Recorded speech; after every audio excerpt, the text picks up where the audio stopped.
Bonjour à tous, soyez les bienvenus dans cet atelier sur l'utilisation du programme de mathématiques en P1-P2. Commençons par une petite vidéo humoristique pour donner le ton. Alors, ça fait beaucoup d'argent, hein? Parce que j'ai vendu beaucoup de fromage. Alors?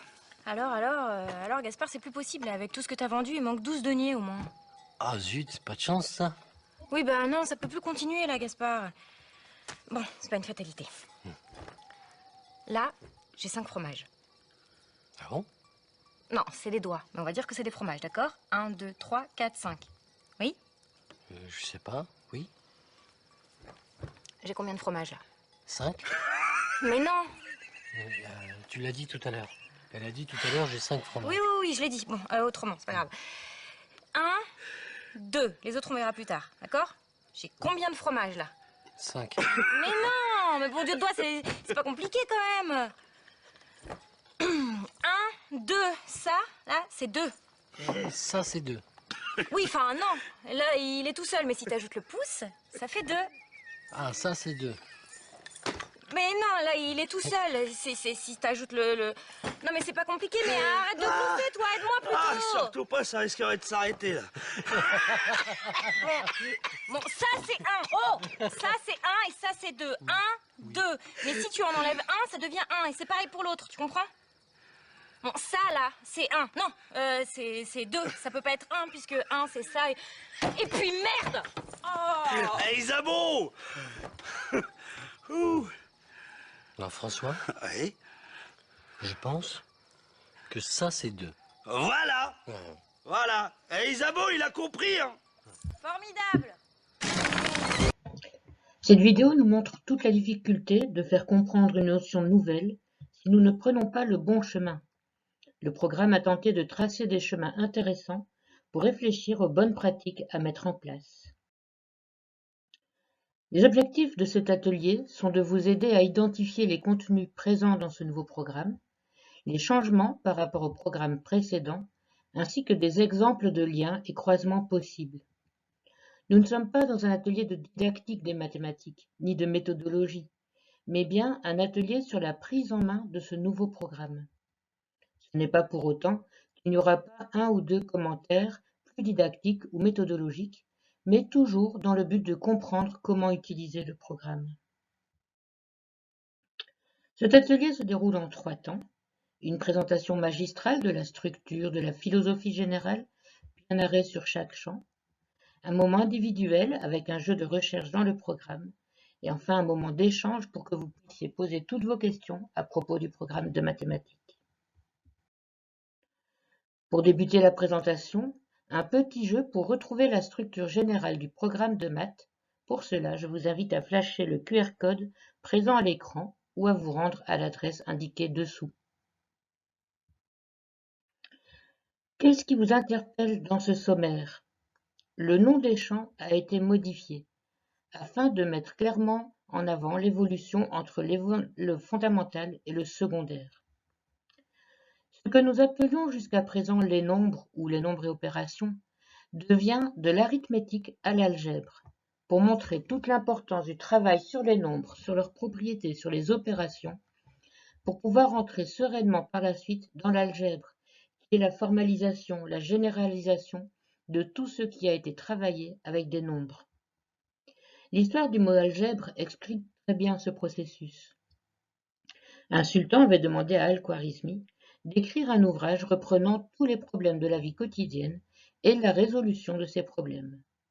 Celui-ci a décidé de commencer son ouvrage par une présentation structurée et abstraite des méthodes utilisées indépendamment du problème concret. Il était passé de l'arithmétique, résolution d'un problème précis, à l'algèbre, généralisation d'une méthode de résolution. Son livre s'appelait Kita al-Muqtaha fi Hisab al-Jabr wal Muqabala, ce qui fut traduit en latin par Liber algebrae et Amulkabola, pour finalement donner le mot algèbre. Les solides et figures devient des objets de l'espace à la géométrie, dans le même but de montrer que le travail réalisé dans le fondamental avec des objets donnera les bases pour construire les théories géométriques qui viennent généraliser toutes les découvertes réalisées. Les grandeurs devient des grandeurs à la relation entre variables, pour montrer la continuité depuis la mesure d'une grandeur jusqu'à la variabilité de celle-ci en fonction d'une autre grandeur. Le traitement de données devient de l'organisation des données à la statistique, afin de cibler l'élément principal de ce champ, la statistique. On ne traite pas n'importe quelle donnée dans n'importe quel but. On va travailler ici tout ce qui permettra par la suite d'analyser des données dans un but de statistique. Si on reprend le schéma de la page 14, on retrouve ces différents champs avec ce qui y est travaillé principalement durant tout le cursus du fondamental. Ce schéma nous montre l'interdépendance des champs. Par exemple, pour différencier le carré et le triangle, il faut connaître les nombres. Pour différencier le rectangle du carré, il faut maîtriser les grandeurs. Chaque champ a ses spécificités, ses bonnes pratiques, mais selon les activités travaillées, des savoir-faire d'autres champs peuvent être sollicités. À nouveau, l'histoire des mathématiques nous montre que toutes les branches mathématiques sont liées entre elles. Par exemple, la géométrie a été utilisée pour résoudre des problèmes d'équations, et l'algèbre nous permet de démontrer le théorème tout à fait géométrique de Pythagore. Notons que la résolution de problèmes n'est pas que dans le champ de l'organisation des données. Il s'agit d'un outil transversal qu'on met au service d'une compétence dans un champ. Il est indispensable à la contextualisation des apprentissages et met en lien les savoirs et savoir-faire travaillés. Dans le programme P3-P4, ce point sera développé dans l'introduction en présentant une méthode possible pour travailler la résolution de problèmes. On voit que l'organisation est une étape, mais ce n'est pas la seule. Le nombre de pages étant limité, on a dû faire des choix dans les points développés pour chaque année. Ce n'est pas pour autant qu'on ne peut pas déjà l'appliquer au P1, P2. Entrons maintenant dans la philosophie générale qui se trouve dans l'introduction de la partie mathématique à la page 16. Il s'agit des dimensions à examiner et des bonnes pratiques à mettre en place lorsque l'on travaille les mathématiques en général. Nous nous sommes largement inspirés du travail de Marinova et Biron, et pour chaque dimension à considérer, nous illustrerons ici un aspect essentiel mis en place dans le programme.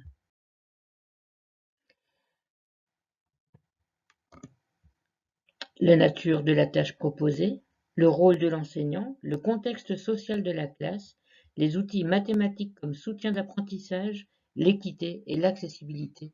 Voilà toutes les dimensions qui ont été développées et qui sont travaillées un peu partout dans le programme. Examinons en particulier la dimension outils mathématiques comme soutien d'apprentissage. On va permettre aux élèves de manipuler et d'expérimenter avec un matériel varié. Les doigts, le matériel construit avec eux ou du matériel proposé directement, tout en les amenant progressivement à s'en détacher. Le premier champ que nous allons explorer est de l'arithmétique à l'algèbre. Rappelons d'abord un peu le vocabulaire pour être bien au clair. Le champ est de l'arithmétique à l'algèbre. Il contient une compétence, C1, résoudre des problèmes en mobilisant des nombres et des opérations. Il y a ensuite un découpage en deux rubriques, elles-mêmes découpées en rubriques spécifiques regroupant des savoirs et savoir-faire qui sont intimement liés. La compétence regroupe différents savoirs, savoir-faire travaillés dans tout le champ. On peut choisir de partir de celle-ci pour ensuite aller travailler les savoirs, les savoir-faire que l'on a identifiés comme n'étant pas acquis, mais on peut également travailler d'abord tous les savoirs et savoir-faire et puis venir les mettre en lien dans une activité de mise en lien. De l'arithmétique à l'algèbre se découpe donc en deux rubriques. Appréhender le nombre puis la lettre dans tous leurs aspects, opérer sur des nombres et sur des expressions algébriques. Dans l'ancien programme, il y avait une rubrique « Organiser les nombres par famille ». Les contenus de cette rubrique ont été placés dans la rubrique « Appréhender le nombre puis la lettre dans tous leurs aspects » pour montrer qu'ils servent à comprendre le nombre.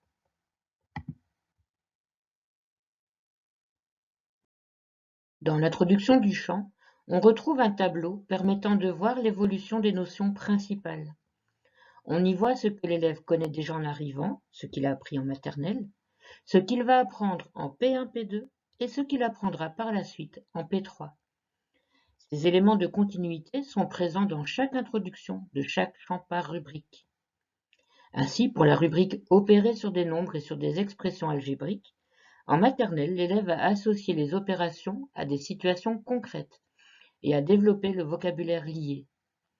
En P1 et en P2, il formalise les opérations à travers la construction du sens, mais aussi la symbolisation et la découverte des premières tables et propriétés.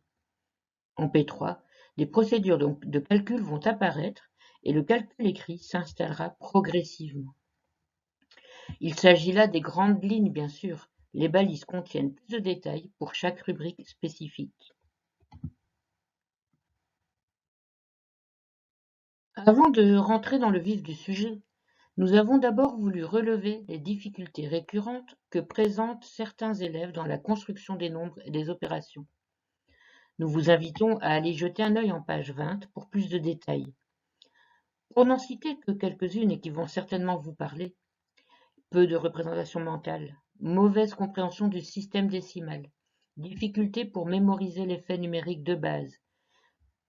Par exemple, à la page 43, nous avons illustré des activités permettant de travailler cette mémorisation. Difficulté à automatiser les recours au complément de 10.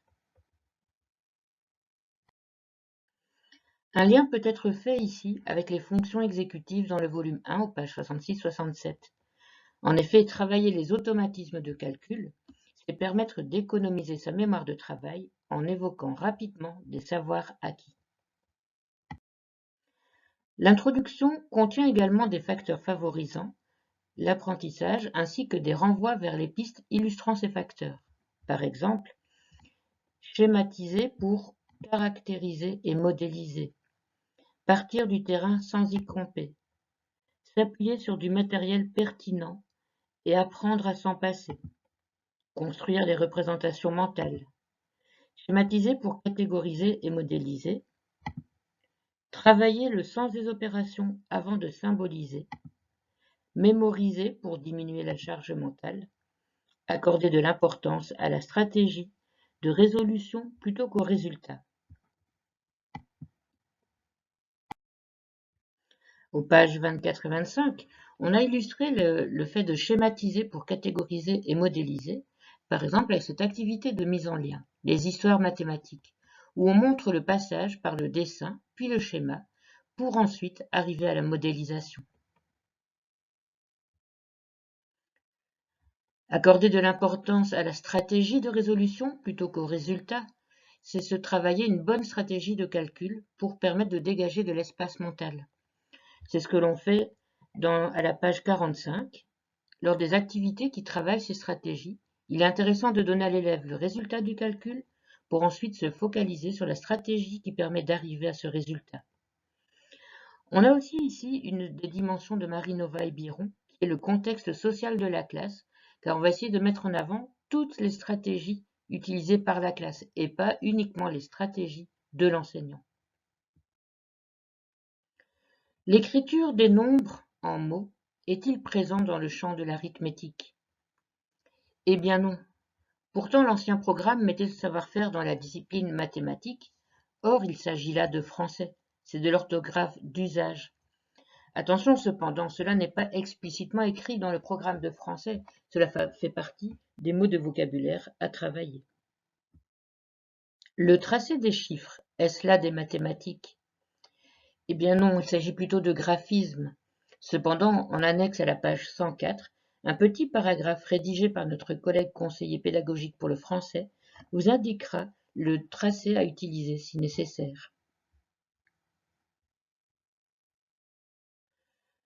Les principes de groupement et d'échange.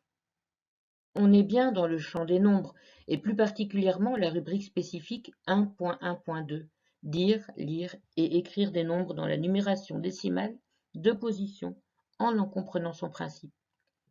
Ce n'est pas un attendu en soi, mais bien une marche pour comprendre la numération décimale. C'est pourquoi le principe de groupement et d'échange sera illustré dans les pages de droite, mais il n'est pas présent tel quel dans les pages de gauche. Résumons donc un petit peu ce qui se passe pour le champ des nombres avec ce nouveau référentiel. À l'école maternelle, on a mis l'accent sur construire le sens du nombre et des opérations. La division change de cycle et passe du cycle 2 au cycle 3. Estimer le résultat d'une opération passe du cycle 2 au cycle 3 également. Plus globalement, les nombres premiers PPCM, PPGCD passent en secondaire et l'orthographe des nombres passe en français. Les fractions passent totalement dans le champ des grandeurs et la formule du périmètre est également travaillée uniquement dans les grandeurs. Un peu partout dans le programme, vous pouvez trouver des liens. Pour chaque champ, nous allons illustrer un type de lien.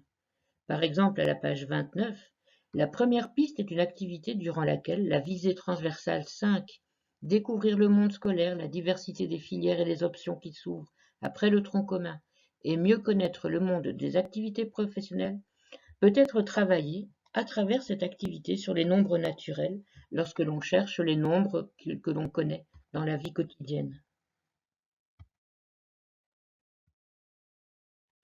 Le deuxième champ que nous allons explorer est celui des objets de l'espace à la géométrie. Comme dans l'ancien programme, ce champ se découpe en 3 rubriques. Se repérer et communiquer des positionnements ou des déplacements, appréhender et représenter des objets de l'espace, dégager des régularités, des propriétés géométriques pour construire, calculer et justifier. Notons que cette 3e rubrique n'est pas encore activée en P1, P2.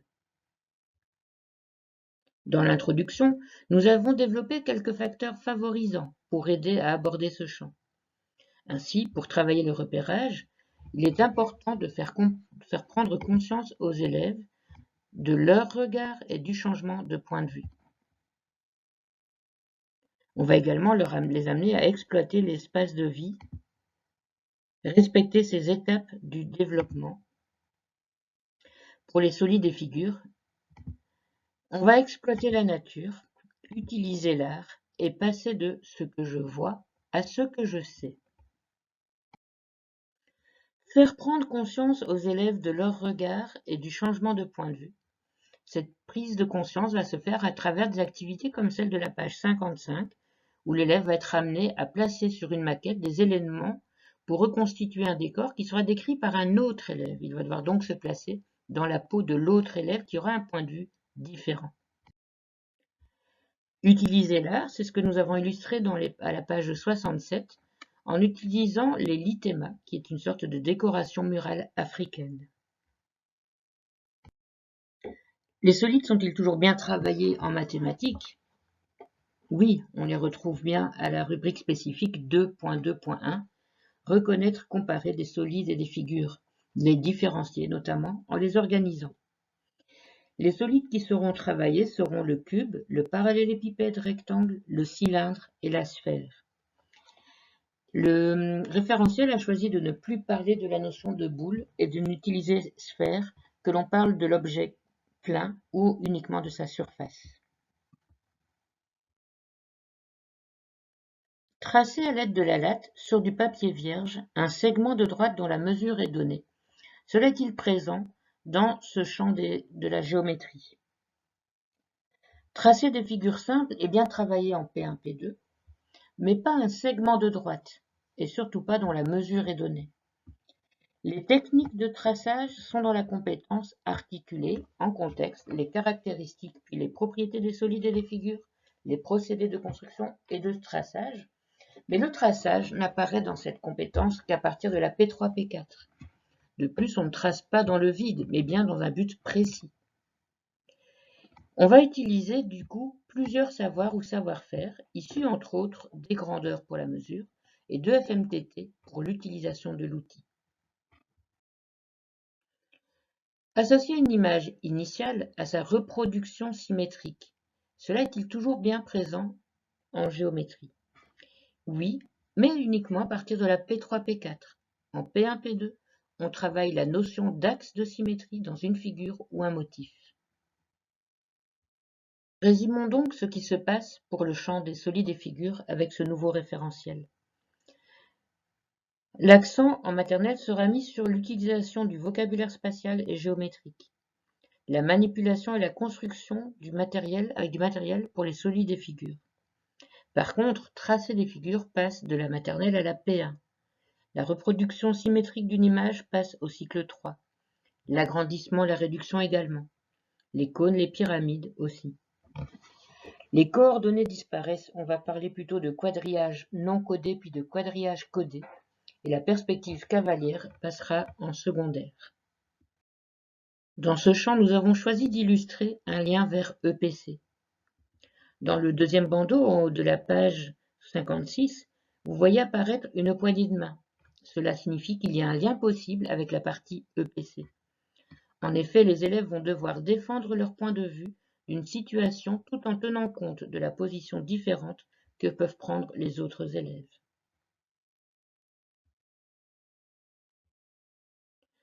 Nous voilà dans le troisième champ, des grandeurs à la relation entre variables.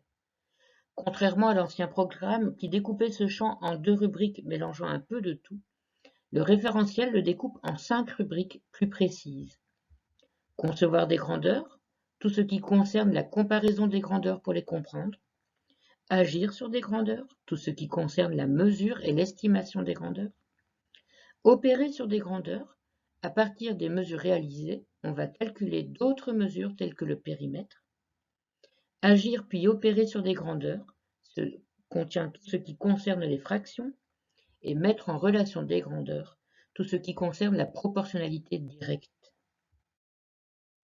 Comme pour les champs précédents, nous avons développé des facteurs permettant de faciliter les apprentissages liés au champ. Respecter la progression dans la découverte des grandeurs. Construire des représentations mentales, des repères, des unités conventionnelles. Estimer. Manipuler les fractions dans une diversité de situations concrètes et semi-concrètes. Entrer en douceur dans la proportionnalité. Entrer en douceur dans la proportionnalité. En arrivant en P1, P2, les élèves découvrent pour la première fois cette notion de proportionnalité. En effet, celle-ci n'est plus du tout travaillée en maternelle. Le plus important est de travailler le sens de la proportionnalité, en les faisant vivre et représenter des situations pour qu'ils comprennent le lien qu'il y a entre les deux ensembles de données qui varient. Est-ce qu'effectuer des repérages pour se situer ou situer un événement sur le calendrier est toujours présent en P1, P2? Alors le calendrier, c'est comme toutes les représentations du temps, telles que les lignes du temps, tout cela est travaillé en sciences humaines, dans la formation historique. En mathématiques, on se focalisera sur la mesure du temps et les différents types de temps, subjectif, objectif, durée, instant, notions qui seront également abordées en EPS. Fractionner en 2 ou 4 parts équivalentes, est-ce toujours présent en P1, P2? Oui, les fractions sont bien travaillées en P1, P2 et ce seront les demi et les quarts, avec une attention particulière pour le fait que les parts sont équivalentes. Quand je coupe un carré en 2 parts égales, le demi de gauche est le même que le demi de droite. Retirer un demi ou un ou des quarts représentés d'un objet qui est l'unité, cela est-il toujours présent? Non. Les opérations sur les fractions passent en P3, P4. Elles ne sont pas activées en P1, P2. En P1, P2, on va comprendre et décomposer l'unité en fractions. Résumons les grands points du champ des grandeurs. En maternelle, l'accent est mis sur le fait de partager uniquement des grandeurs continues pour comprendre la notion de partage équivalent. Par contre, la proportionnalité disparaît complètement en maternelle. Opérer avec des fractions ne commencera plus qu'au cycle 3. Les pourcentages passent à la 5e. La proportionnalité commence en P1, P2 et on ralentit l'apprentissage pour affirmer les bases et donner du sens. Les formules sont construites en leur donnant pleinement du sens. Le temps et les durées sont également travaillés en sciences humaines et en EPS. Petit point d'attention, on mesure un contour pour en déterminer un périmètre. On voit ici apparaître la dimension du rôle de l'enseignant. Le rôle de l'enseignant, c'est entre autres de faire attention au vocabulaire, et donc de ne pas confondre contour et périmètre. Le contour, c'est l'objet, le périmètre, c'est sa mesure. Dans ce troisième champ, nous allons illustrer un lien vers une autre discipline. Dans la balise de la page 85, nous voyons apparaître un lien vers EPS. Cela signifie que lorsque l'on travaille sur les durées, le temps, il est intéressant d'aller lire ce qui est mis en EPS HME4, habilité motrice et expression. Dernier champ, le champ de l'organisation des données à la statistique. La structure de ce champ reste la même que dans l'ancien programme, si ce n'est que les deux rubriques ont été transformées en rubriques spécifiques. D'un côté, on organise les données, et de l'autre, on cherche à garder une trace écrite de cette organisation. La compétence C14 est trompeuse, car elle donne l'impression que la résolution de problèmes se retrouve dans ce champ. Or, il s'agit ici de problèmes bien précis de logique déductive qui se travaillent à l'aide de tableaux à double entrée. Par contre, la compétence C13 montre bien le rôle de ce champ dans la résolution de problèmes, lire et interpréter les données pour en extraire de l'information que l'on utilisera ensuite pour résoudre le problème. Deux facteurs favorisants: varier les situations de tri et de classement tout en les exploitant pleinement, utiliser le traitement de données pour résoudre des enquêtes. C'est ce que nous avons fait pour résoudre une enquête avec cette activité de mise en lien à la page 98. Il faudra trouver quelle classe inviter quel jour de la semaine pour notre exposition. On va donc traiter les informations reçues pour les mettre en relation dans un tableau à double entrée et trouver ainsi les dates libres pour les différentes classes. On voit ici apparaître la dimension de Marinova et Biron, la nature de la tâche proposée, puisque l'on va partir d'un problème de la vie quotidienne, de la vie de la classe, pour activer les savoirs, les savoir-faire que l'on a déjà développés. Est-ce qu'un tel graphique des températures de la semaine est présent dans le champ de l'organisation des données à la statistique? Non. Ce graphique ne travaille pas l'organisation des données, mais bien la comparaison de grandeur.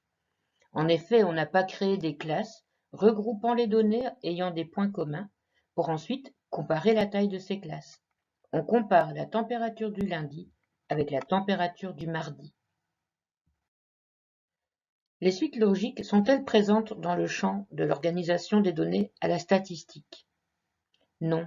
Les suites logiques sont un préalable aux suites numériques et se trouvent donc dans le champ de l'arithmétique à l'algèbre, non pas comme un attendu, mais comme une marche pour atteindre le savoir-faire, créer des familles de nombres, relever des régularités. Résumons-nous pour ce dernier champ. À l'école maternelle, l'accent sera mis sur l'organisation des données, afin d'avoir plus de visibilité dans les données présentes. Un ajout qui a été fait, c'est de collecter des données et de formuler des questions. La notion de moyenne de fréquence disparaît pour le primaire. 2 points d'attention. Les graphiques, ce sont bien des diagrammes à bandes. Les graphiques travaillés dans ce champ servent à illustrer les quantités dans les classes. Et la résolution de problèmes n'est pas une partie de l'organisation des données, mais quelque chose de transversal. Par contre, l'organisation des données fait partie intégrante de la résolution de problèmes. Dernier exemple de lien pouvant être réalisé, les activités de mise en lien. Par définition, ces activités travaillent une compétence et regroupent donc des savoirs, des savoir-faire issus du champ, mais également d'autres champs ou d'autres disciplines. Nous avons exemplifié ces liens au travers d'un schéma reprenant les éléments mobilisés lors de l'activité proposée. À vous maintenant de fouiller un peu dans le programme afin de trouver les informations proposées dans le jeu. Pour cela, je vous invite soit à flasher le QR code, soit à recopier l'adresse du lien.